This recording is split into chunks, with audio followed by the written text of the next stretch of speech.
So I sat down and I tried to do a remake. Everyone tells me it's the simplest, best thing you can do to improve as a producer, right? Just sit down and do a remake. As if it's just easy to do. But that jump was so hard, bruh.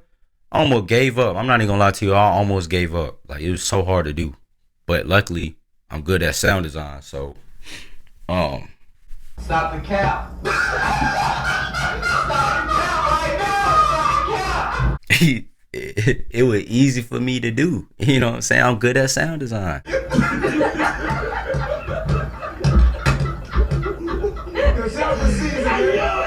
You know, I was able to recreate all the sounds perfectly. 100%. I swear to God, it was 100%. Think I better get rest, have my patience then. You can tell by the way they dress on the latest trend. Okay, she pretty.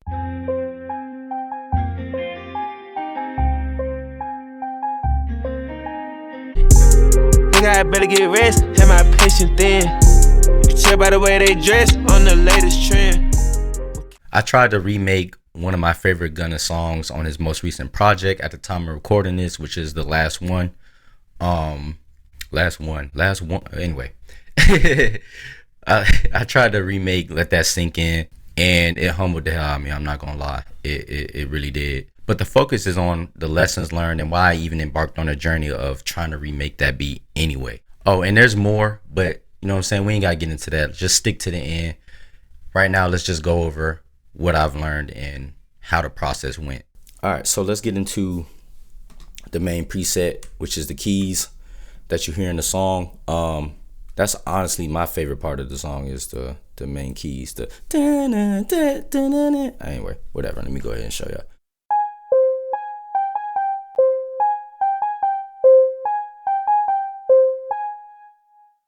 You like, bruh, you know what? That ain't really too far off, but how's it just one line? Let me show you, my boy, because I created this whole preset myself. I told you I'm like that. I'm trying to tell you. Hold on, how you open this up? How you do this on Ableton? Alright, I'm not going to get super nerdy with it. So I'm going to just tell you the pattern real quick. It's G sharp, drops down into C, then goes back up to G sharp, then G, and so on and so forth. It's really not that complicated of a pattern to do.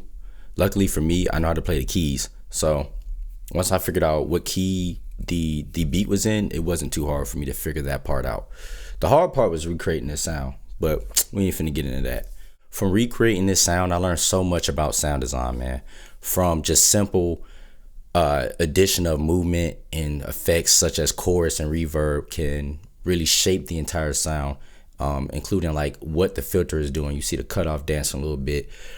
All of that matters when it comes to sound design, and I learned that from being patient and figuring out how to actually recreate these keys.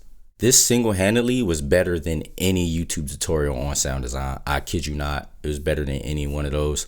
I had to literally use my ears, use my brain, think about different things I can try to do. And luckily, like I said earlier, I know how to play the keys. So that helped, which is a bonus tip. Learn how to play the keys, bruh, to some degree. Trust me. Just trust me. Now, this next part almost broke me for real, because in the song, he actually had somebody play the guitar notes out, right? So, you know, if you've been producing just long enough, you know, guitar VSTs suck, bruh. When I say I almost threw my entire Mac out the window, my boy, I'm not joking. Like, this junk was so hard to do. But here's the sound.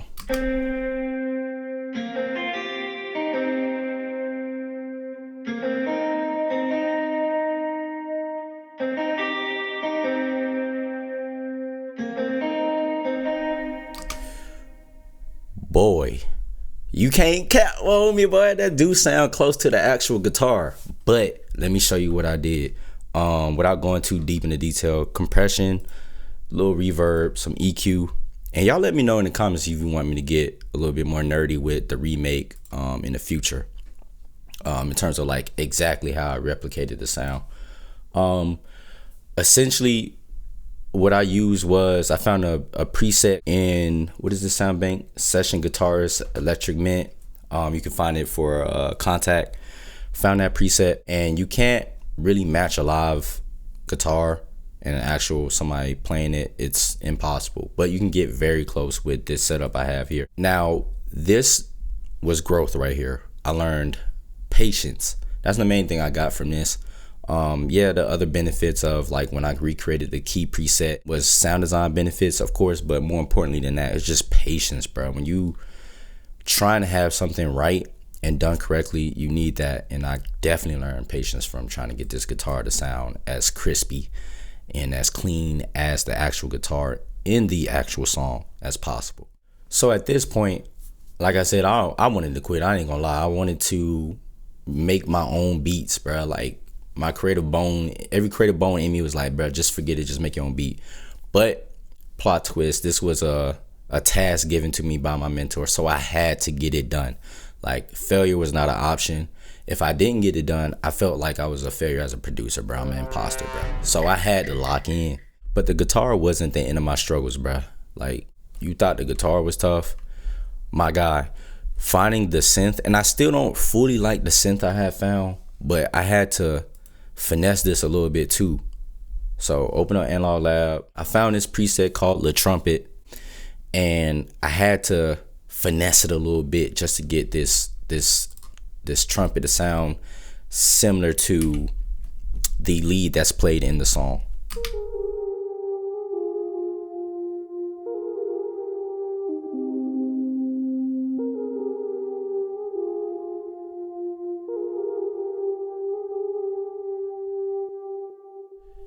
It's cool, it works, but I wish I was better with sound design where I could get the lead sounding exactly like the original song, but I just could not figure it out.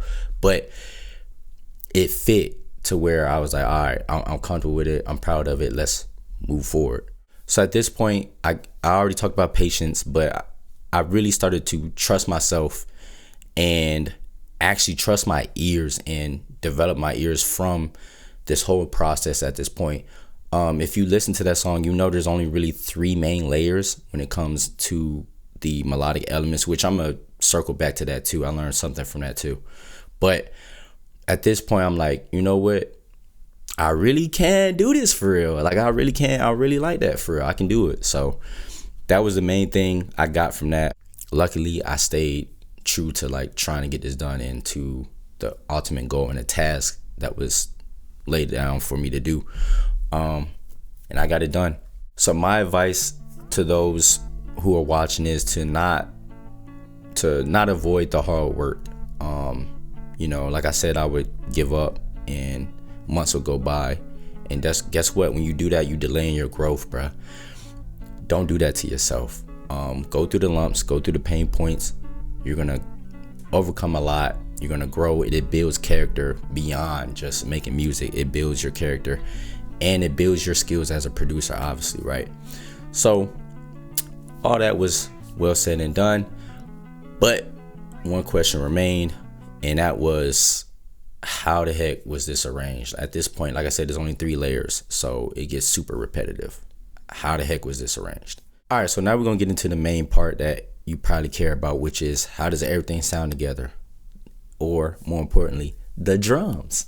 Now, unfortunately, my Mac really don't have the memory for all that, so I had to turn down the mastering that I did with Ozone 11. I had to turn that off.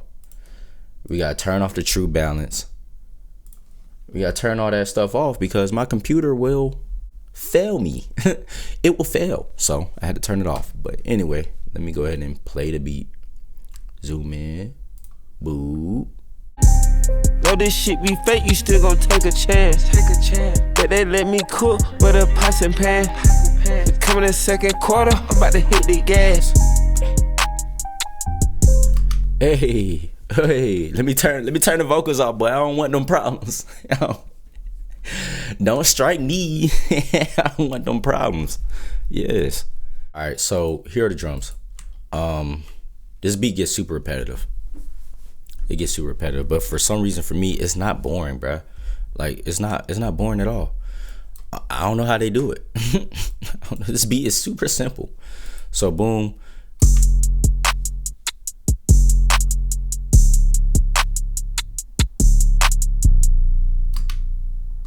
That's the drums. That's it. Literally, that's it. It's literally 4-bar pattern. 808 hit here, 1 2, 1 2, then an extra one. Done. Ta-da, that's it. Thanks for watching. Nah, we're gonna get get further into it. One thing this beat showed me is that it's not about how many elements you throw into the beat itself. It's all about the intricate things that you do, the space of everything, how you arrange that elements. So prime example, if we focus on just the 808, notice the space as they hit. One hit, chill, hit. It's real spaced out. It's not all this stuff going on. Boom, then another one here.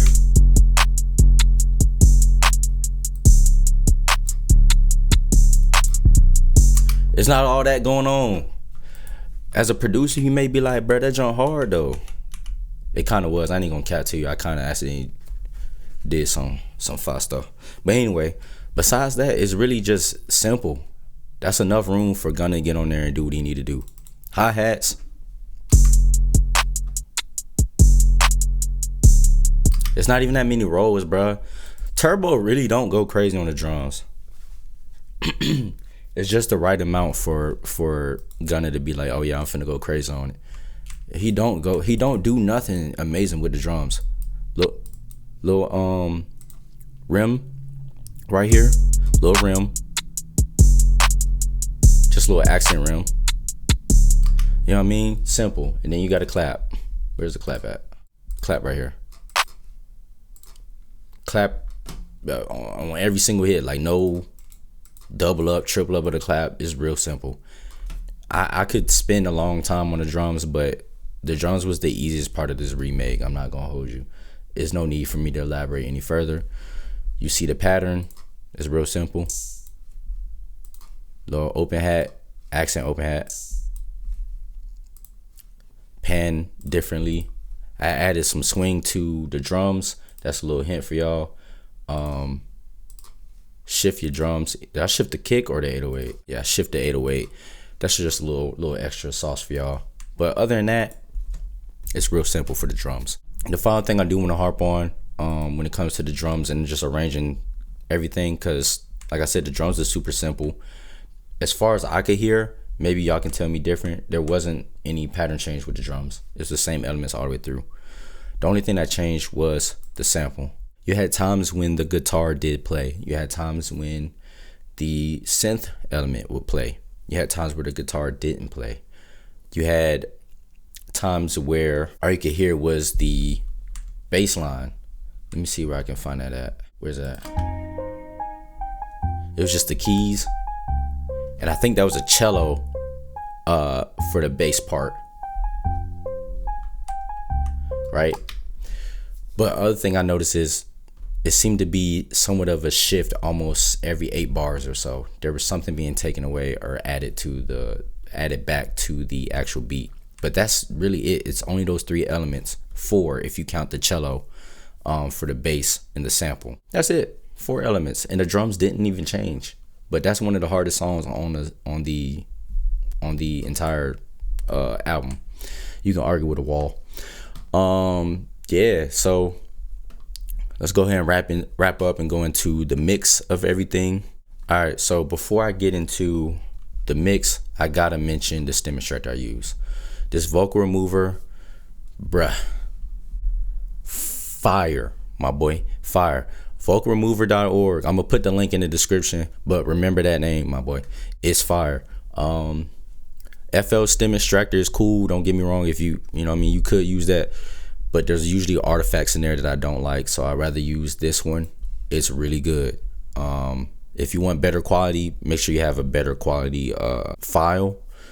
The better the file is, or the audio file is, the better the stem extractor will work. That's just facts. So you might need a wave or a FLAC file. In any case, without spending too much time on that, the other thing I recommend is a couple of these plugins that I used. I highly recommend you get these plugins in order to do remakes. So let me go ahead and tell you about those. I used this True Balance plugin for reference track matching. So what you do is you stick in the reference track, and it will literally show you how much the low end is, how much the mids are, the highs are. You can check your balance against the reference track. You can check the spread, the stereo imaging, the width of everything. You can even do a mono check. I highly recommend it. It is 60 smackaroos. I will try to get an affiliate link in the description. I will try. But I do recommend it. Another one I recommend, let's go ahead and close that out. Ozone. Not because of the AI tool where you can just have it analyze your track and then come up with mixes for you. Nah, buddy, I do this manually. So dynamic EQ, vintage compression. I could get nerdy, but it works. I'm just going to tell you that. Stereo imaging, this is sauce. This is how you make room for the vocals. Trust. You need that. And the final thing I did was add maximizer on there that increased the sound. Like I said, I'll add the final finished product towards the end of the video where you can listen to it and you can hear the audible difference and the similarity between the actual song and my version. Unfortunately, I had to turn this off because but those are the two things I recommend: Ozone Standard or something that allows you to control dynamic EQ. That's probably your Fab Filter, Pro EQ, stuff like that. Vintage compression can be used. What's a alternative? I think it's like tube compression. Any free imaging plugin that allows you to control each bandwidth imaging. I think FL has a stock, I think it's Maximizer. Is it Maximizer? Yeah, you can use Maximus and get the same, achieve the same thing. I don't like using it. I actually hate it. But if it works for you, it works for you. It's a free alternative. And Maximizer is literally just a limiter. You can use the fruity limiter and get the same results. So that's pretty much it.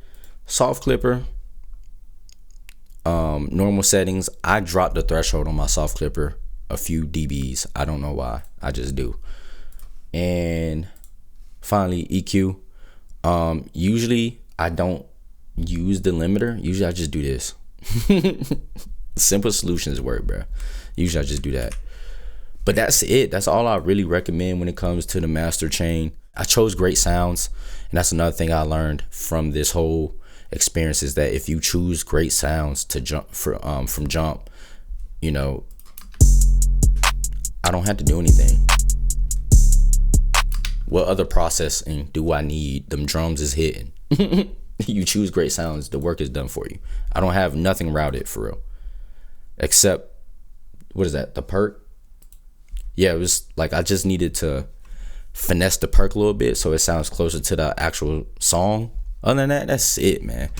That's it. Real simple. To sum it up, what I learned from this, I already pretty much stated. But the music you love is the best teacher you have. I promise you, it's the best instruction manual you have. So lock in, put your headphones on, and try to recreate what you're hearing. There's no better teaching than that. As a thanks for sticking to the end, as promised, there's more. Check out the links and details in the description and comment section for the list of plugins and VSTs that I used. And I will have a video with a link to a full mixing guide from my mentor himself to help you better polish your beats and have better beats, my boy. You know what I mean? Because let's be honest, we usually struggle with mixing, but my guy got you. So I'm gonna have a link to that, and as well as like any future updates. I do plan on dropping a free beta kit soon, and for right now though, I don't have it just out and ready at the time of recording this. So probably what I'll do is I'll just drop the link to get the keys preset that I created, completely free. I have the keys preset for y'all boys. If you have Analog Lab or the Mini Freak, it'll work. I'll have both files for you. And I'll probably have to give you guys instructions, but it's very simple to import. If you have Analog Lab, you hit import, drop in the .labx file, you good, you got it. If you have the Mini Freak 5 VST, I think it is, It's similar. You go to the VST, click import, and I think the import file has a different extension at the end. Whatever, drop that in, you good to go. So there you go, y'all get the key preset. Also, this is the first video in my mini series that I'm starting, which is detailing my experience working with LLB, who is my mentor at this point. Join his program to improve. So I'll be basically showcasing or detailing and showing you guys my experience. So yeah, that's pretty much it, man. Hit the noti bell, sub up. I will have that beta kit out for y'all to get. And then also, obviously, I had the full kit after that based on the feedback. And yeah, y'all don't want to miss out on the series. Y'all don't want to miss out on that beta kit, man. All right.